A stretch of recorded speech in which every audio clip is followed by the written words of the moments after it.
My name is Daniel, and I was just a regular university student, living my life like everyone else. I was balancing schoolwork, part-time jobs, and trying to enjoy my social life.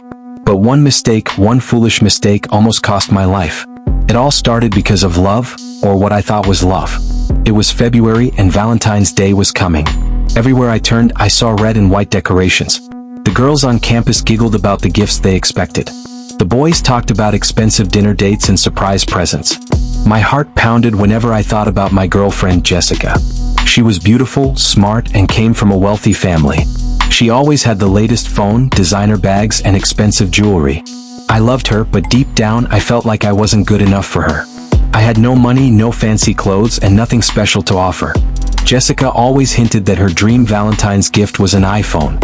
She would smile and say, "Imagine me taking cute selfies with my iPhone on Valentine's Day." Each time she said it, I felt my chest tighten. How could I buy an iPhone when I could barely afford food? My roommate, Chris, laughed when I told him my problem.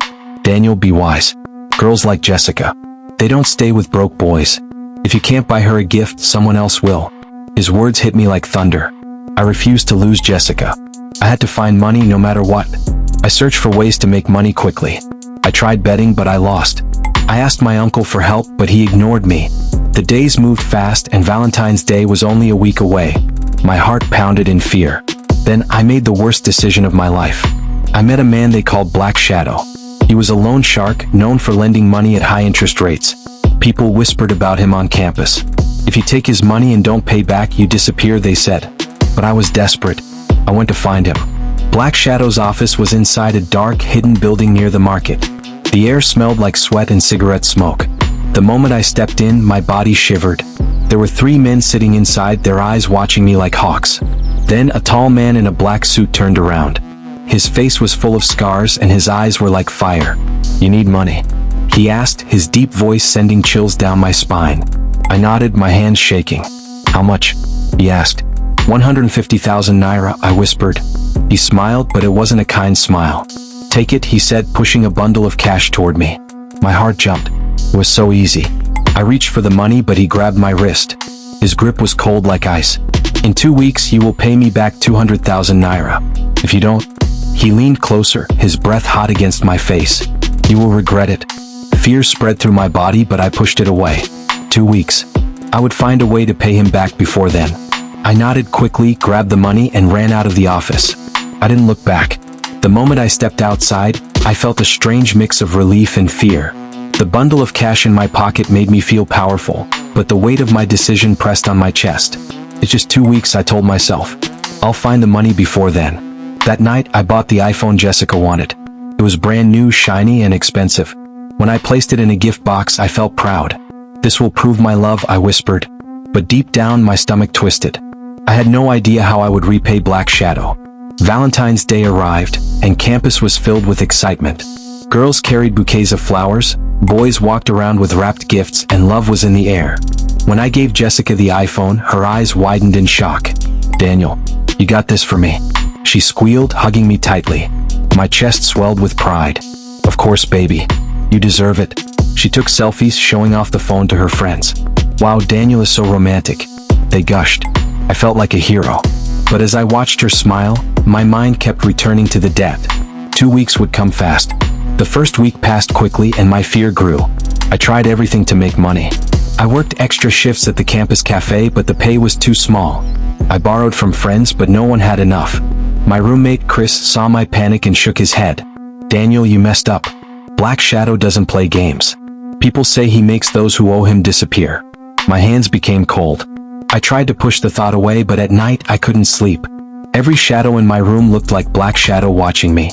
By the second week, my time was up. My phone rang and my heart nearly stopped. It was an unknown number. I answered, my voice shaky. "Daniel," the voice was deep and slow. "Today is the deadline. Do you have my money?" Cold sweat dripped down my back. I just need a little more time," I stammered. There was silence. Then a quiet laugh. Time is expensive, my friend." The call ended. My hands shook. I felt like the walls were closing in. That night, I locked my door, afraid that Black Shadow's men would come for me. The next morning, I woke up to banging on my door. Boom, boom, boom. My heart nearly jumped out of my chest. "Open this door, Daniel." A deep voice growled. I stayed frozen in bed, my breath shallow. My roommate whispered, "Don't open it," but the banging got louder. "We know you're inside," they shouted. Fear swallowed me whole. My hands trembled as I reached for my phone. I had to do something. I texted Jessica. "I need your help, please." My only hope was that she would come through for me. But would she? Minutes felt like hours as I waited. The banging continued. "You have 5 minutes before we break down this door," the voice warned. My whole body shook. Then ping. My phone lit up. A message from Jessica. Relief washed over me as I opened it. But the words on the screen shattered me. "Daniel, I'm sorry. I can't help you. My parents won't give me that kind of money." My fingers went numb. I stared at the message, reading it over and over. My world crumbled. She had enjoyed the gift, smiled for the selfies, but now, she was gone. My chest tightened. I had no options left. Suddenly, crack. The door burst open and 3 men stormed in. They grabbed me, dragging me out of the room. My roommate screamed, "Leave him alone," but they pushed him aside. My legs felt weak as they pulled me toward a black car parked outside. My heart pounded like a drum. "Please, just give me more time," I begged. They didn't answer. One of them stuffed a cloth into my mouth. My screams were muffled as they shoved me into the car. The door slammed shut. We sped off into the night. The car ride was silent except for my heavy breathing. I sat between 2 huge men who didn't say a word. The city lights blurred past the window, but I didn't know where we were going. My stomach twisted in fear. Finally, the car stopped in front of an abandoned warehouse. The men dragged me out and pushed me inside. The air smelled like rust and danger. My knees buckled as I saw him, Black Shadow. He sat on a chair, legs crossed, watching me like a hungry lion. "Daniel," he said slowly, "you disappoint me." My body turned cold. I fell to my knees. "Please, I just need more time," I cried. Black Shadow chuckled, but his eyes were sharp. "You think I'm a fool?" He snapped his fingers and one of his men stepped forward. I gasped as I saw the iron rod in his hand. My blood turned to ice. "What should we do with you, Daniel?" Black Shadow mused. "People who don't pay their debts. They must learn a lesson." I shook my head frantically. "Please, I'll do anything." Black Shadow leaned closer. "Anything." His voice was smooth but deadly. I swallowed hard. Black Shadow stood up, towering over me. "You owe me 200,000 naira," he said. "But I'm feeling generous today." He smiled, but it wasn't a kind smile. "I'll give you a choice. 1, you work for me until your debt is cleared. 2, you disappear." My heart pounded. Work for him. What did that even mean? My mouth felt dry. "Work how?" I stammered. He laughed. "You'll run errands. Deliver packages. No questions asked." I didn't have to be a genius to know what kind of packages he meant. My stomach churned. I was trapped. I had no choice. "I'll work," I whispered. Black Shadow clapped his hands. "Good boy." He gestured to his men. "Take him away. He starts tomorrow." They dragged me back to the car. My body was weak, my mind numb. This wasn't how my life was supposed to go. I had only wanted to impress Jessica. Now I was a slave to a criminal. As we drove off, I stared at my trembling hands. I thought about my mother, my dreams, my future. Everything was gone. All because of one stupid gift. That night I couldn't sleep. My body was in my bed, but my mind was trapped in fear. Every time I closed my eyes, I saw Black Shadow smirk. I had made a deal with the devil. My phone buzzed, it was my mother. My chest tightened. "Daniel, my son, how are you?" "You haven't called?" Her gentle voice filled the room. My throat burned. If only she knew the trouble I was in. "I'm fine, Mama," I lied. She sighed. "Remember, no matter what, God will help you." I wanted to believe her, but I felt hopeless. Morning came too fast. A message from an unknown number appeared on my phone. "Meet at Old Bridge. 9 a.m. Don't be late." My stomach turned. Chris, my roommate, watched me anxiously. "Are you sure about this, Daniel? Maybe we can run." I shook my head. "You don't run from Black Shadow." At 8:30 a.m. I left campus. The walk to Old Bridge felt like a funeral march. My hands were sweaty, my heart was racing. When I arrived, a black SUV was parked under the bridge. A man leaned against it, smoking. "Get in," he said. I obeyed. The ride was silent. The man beside me didn't speak, and I didn't dare ask questions. After 30 minutes, we stopped at a rundown building. Inside, the air was thick with cigarette smoke and whispers. Men in dark clothes sat around a table, counting money. One of them, a bald man with a deep scar on his cheek, turned to me. "You're the new boy." I nodded. He handed me a small black bag. "Take this to the address inside. No stops, no questions. My fingers trembled as I took it. I didn't need to open it to know I was now a criminal. I walked through the crowded streets, clutching the black bag. Every step felt like a nightmare. What if the police stopped me? What if the bag contained drugs or weapons? My heart pounded. The address led to a fancy house on the rich side of town. A man in sunglasses opened the door. Without a word, he took the bag and handed me an envelope. I rushed back, my legs weak. When I returned, the bald man opened the envelope, counted the money, and smirked. Not bad, new boy. I had passed my first test, but I felt sick. Days turned into weeks. Each day I received a new task: deliver a package, pick up an envelope, watch someone from a distance. I barely spoke in class. My body was present, but my mind was trapped in fear. Chris noticed. "Daniel, you're not yourself anymore," he said. "You can't keep this up." But what could I do? Black Shadow owned me. Every night, I stared at the ceiling, wishing I could go back in time. I thought about Jessica, but she had moved on, flaunting gifts from another guy. I had ruined my life for nothing. Then the nightmare worsened. One night, my phone rang. It was the bald man. "We have a problem," he said. My blood ran cold. What problem?" I stammered. "One of our guys got caught. The police might know about you." My legs went weak. "Lay low. If the police come, you know nothing." The call ended.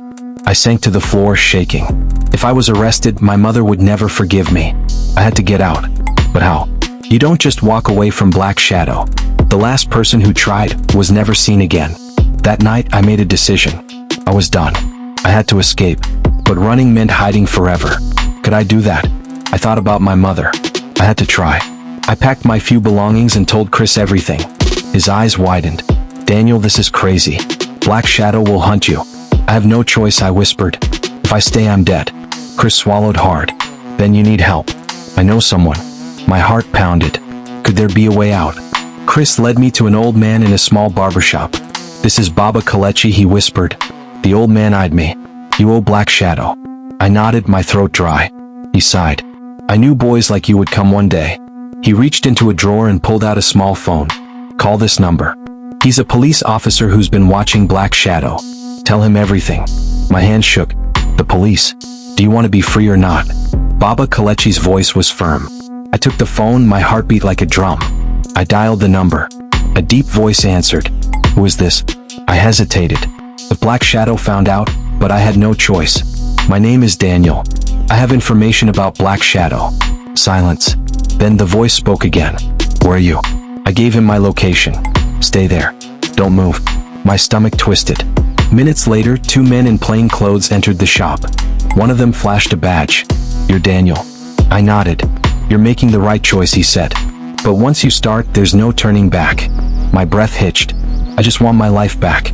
The officers took me to a safe house. "Tell us everything," they said. I poured out my story, how I borrowed money, how I was forced to work for Black Shadow, everything. They listened without interrupting. When I finished, one of them nodded. "We've been trying to catch him for years. You're our way in." Fear gripped my chest. What do you mean?" The officer's eyes were serious. "We need you to help us take him down." My stomach turned. "Help how?" He slid a small recorder across the table. "Get him to admit his crimes. We'll handle the rest." Terror flooded my veins. "You want me to set him up?" The officer nodded. "It's the only way. Otherwise he'll never stop." I clenched my fist. This was suicide. If Black Shadow found out, I was dead. But if I didn't do it, I would never be free. I closed my eyes. My life had already crumbled. Maybe this was my only chance to fix it. I swallowed my fear. "I'll do it." The officers exchanged glances. "We'll keep you safe. Just get the recording." My heart pounded. I was about to betray the most dangerous man in town. That night I barely slept. The small recorder sat in my pocket like a ticking time bomb. The officers had given me clear instructions: get Black Shadow to talk about his illegal deals, and they would handle the rest. But how was I supposed to do that? Black Shadow wasn't stupid. If he even suspected something, I was a dead man. My hands trembled as I thought about the risk. One wrong word, one wrong move, and my story would end in an unmarked grave. Morning came too fast. My phone buzzed. A message from Black Shadow. "Meet me. 2 p.m. Don't be late." My stomach twisted. This was it. I grabbed the recorder, stuffing it into my pocket. Before leaving, I whispered a prayer. "God, please, don't let me die today." Chris watched me with worried eyes. "Are you sure about this?" I nodded. I have no choice. He sighed. If anything happens, call me. I gave a weak smile. If anything happens, I might not be able to. I arrived at the meeting spot, a quiet warehouse on the outskirts of town. The air was thick with danger. My palms were sweaty as I stepped inside. Black Shadow sat on a chair, his dark eyes piercing into mine. He smiled, but it wasn't friendly. Daniel, he said slowly. I hear you've been asking questions. My heart stopped. My body froze. Was this a test? Or did he know? No, boss, I stammered. I would never. He leaned forward. Would never what? His voice was soft, but it dripped with warning. My throat went dry. This was going to be harder than I thought. Black Shadow watched me like a snake studying its prey. You've been loyal so far, Daniel, he continued. I might have bigger jobs for you. My stomach churned. Bigger jobs. He smirked. You're smart. You don't ask questions. That's good. He stood up, pacing. You see, Daniel, we move things. Expensive things. Some people call it illegal, but in this country, everything is business. He chuckled. My fingers twitched. If only he would say more, something that would trap him. What kind of things? I asked, forcing my voice to sound curious. He paused, his eyes narrowing.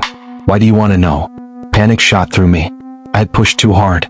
Black Shadow's gaze was sharp, suspicious. I just want to learn, I said quickly. If I'm going to work for you, I need to understand the business.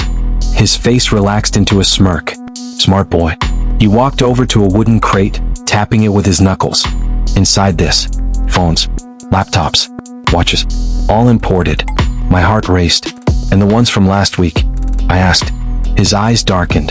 Those were different. He turned to me, his expression unreadable. Why are you asking so many questions, Daniel? My pulse hammered in my ears. One wrong word and I was finished. I forced a laugh. I just want to prove myself, boss. If I know what's inside, I can be more useful. Black Shadow studied me for a long moment. Then he chuckled. I like you, Daniel. You remind me of myself. He stepped closer, his voice dropping. But let me give you some advice. Never ask about last week's shipment again. Cold fear gripped my chest.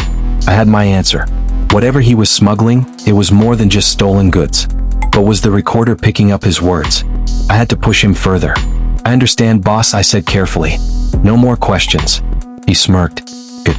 Now take this. He handed me a small package. Deliver it to the usual place. I hesitated but took it. My fingers brushed against my pocket where the recorder was hidden. I needed more, something solid. Boss, I said hesitantly. What if the police ever stop me? Black Shadow's expression didn't change, but the air in the room grew heavy. The police don't stop my people, he said slowly. And if they do, they don't live long. I swallowed hard. That was it. That was the proof I needed. My hands felt clammy as I nodded. I understand, boss. He clapped a hand on my shoulder. Good boy. Now go. I walked out of the warehouse, my legs weak. The moment I was out of sight, I broke into a run. I had to get this recorder to the police fast. Every shadow felt like an enemy, every sound made my heart jump. If Black Shadow found out what I had done, I was a dead man. I reached the police station, my breath ragged. The officers were waiting. You have it? One of them asked urgently. My hands shook as I pulled out the recorder and pressed play. Black Shadow's voice filled the room. The police don't stop my people. And if they do, they don't live long. The officer's face hardened. This is enough. He turned to his men. We move tonight. I exhaled shakily. It was over. Or so I thought. That night, the police raided Black Shadow's warehouse. I waited anxiously in a safe house, my phone clutched in my hands. Hours passed. Then my phone vibrated. A message from the officer. It's done. He's in custody. Relief flooded me. It was over. Black Shadow was gone. I could finally breathe. But then knock. Knock. Knock. My stomach dropped. It was late. Too late for visitors. My breath caught in my throat. Had Black Shadow's men found me? Chris whispered, don't open it. My heart pounded. The knocks came again, harder this time. Daniel, we know you're in there. A deep voice. My blood ran cold. I grabbed my phone, my fingers trembling. Officer, they found me. The reply was instant. Stay inside. Help is on the way. But the door handle rattled. They were trying to force their way in. I backed away, my mind screaming. Had I escaped one nightmare just to enter another? The door shook violently. My chest tightened as Chris whispered, Daniel, we need to hide. But there was nowhere to go. The safe house was just one small room with a bed, a table, and a single window. The knocks turned into heavy bangs. Open this door or we break it down. The voice growled. My fingers trembled as I grabbed my phone again. How long until the police get here? I typed frantically. The reply made my stomach sink. 5 minutes. Stay put. 5 minutes. We didn't have 5 minutes. Crack. The lock snapped. The door flew open and 2 men stormed in. One was tall and bulky, his muscles straining against his tight black shirt. The other was shorter, but his face was scarred, his eyes cold. So you're the rat, Scarface sneered, stepping closer. Boss always said there was one in the pack. My legs refused to move. Chris was frozen beside me. The big guy grabbed my collar and yanked me forward. You think you can put Black Shadow in jail and walk free? He growled. I tried to speak, but my voice was trapped in fear. Scarface smirked and pulled out a knife, twirling it between his fingers. You know what happens to snitches, right? My blood turned to ice. The blade glinted under the dim light. My mind screamed, run. Fight. Do something. But my body felt like stone. The big guy shoved me into the wall. Pain shot through my back. My breath came in sharp gasps. We should just end him now, the big guy muttered. Nah, Scarface chuckled. Let's take him for a ride. Let the boss decide. My stomach dropped. The boss. But Black Shadow was in jail. Unless... A car screeched outside. Flashing red and blue lights filled the room. The police. Relief surged through me. The footsteps stopped. My pulse pounded in my ears. Then bang. A gunshot shattered the silence. Chris and I flinched. They were shooting. We had to move. Now. Chris grabbed my wrist and we bolted deeper into the alley. Another shot rang out. A bullet slammed into the wall beside me. We were running out of time. We dashed into an abandoned building, ducking behind broken crates. My chest heaved. Chris panted beside me. What now? He whispered. I peeked through a crack. The men were outside scanning the area. We were trapped. My mind raced. Think, Daniel. Think. Then I spotted an old sewer grate. Our way out. I pointed. Through there. Chris's eyes widened. You're kidding. I shook my head. It's either that or bullets. He groaned but helped me pry the grate open. The metal screeched. The men outside turned. There. One shouted. We had seconds. We dove into the sewer just as bullets ripped through the crates. The smell hit me first, rotten, putrid, suffocating. But we couldn't stop.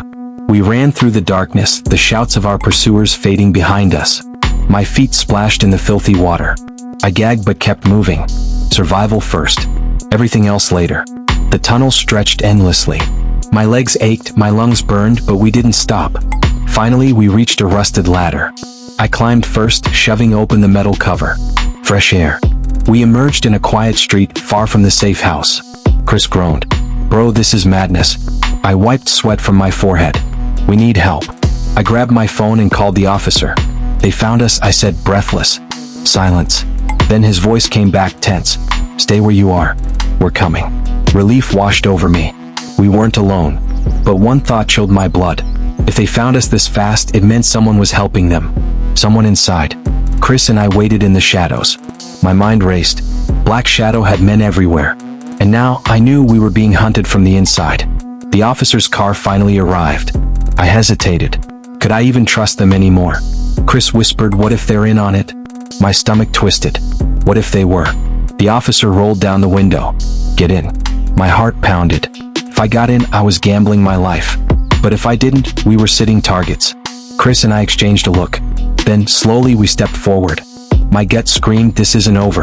Chris and I hesitated before getting into the police car. My hands were sweaty, my heart beat loud in my ears. Was this a rescue or a trap? The officer in the driver's seat kept his face blank. Get in. No. His tone was firm. Chris leaned toward me and whispered, Daniel, I don't trust this guy. I swallowed hard. Neither did I. But what choice did we have?